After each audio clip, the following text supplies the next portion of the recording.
না লাইভ পরে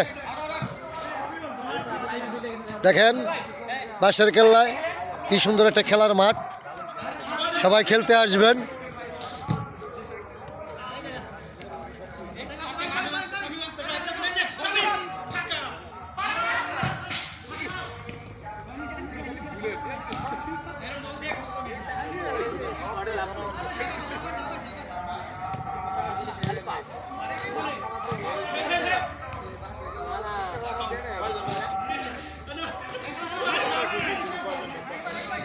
এইবারে শুধু পাস করে শুধু খালি পাস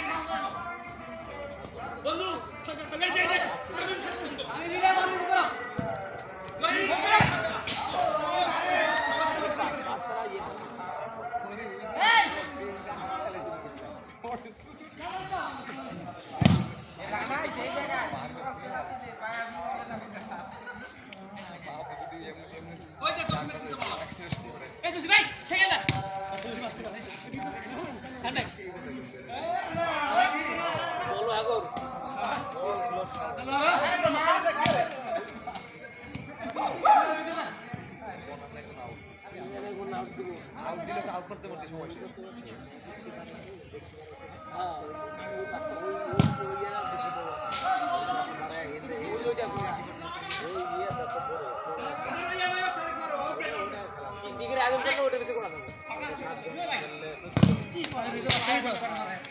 খেলা খেলা গাছ কেমন খেলতেছে আস্তে সুন্দর